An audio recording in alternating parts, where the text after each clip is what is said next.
ብቻ እውነተኛው ኢኽላስ ይኑር ጭብጨባ ያታልለ ዱንያዊ ንዋይን አትፈልግበት ታሪኩን አላህ እንዴት እንደሚጽፈው ለሱተው እናታችን ሀጀራ የነብዩላህ ኢብራሂም ባለቤት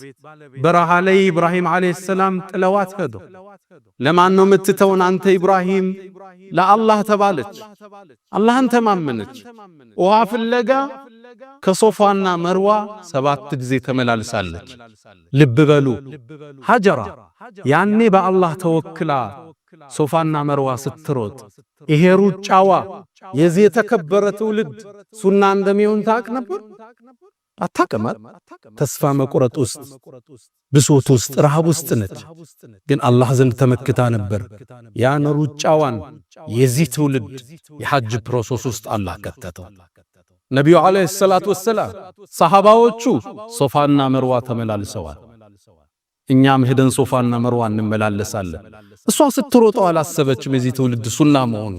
አላህ ዘንድ ተመካች አላህ አልፎ ቆያት የዚህ የተከበረ ትውልድ የነብዩ ትውልድ ሱና አደረገላት በረሃ ላይ እኔን ተመክተሽ ሩጠሻል ገና የነብዩ ኡመት ያስታውሱሻል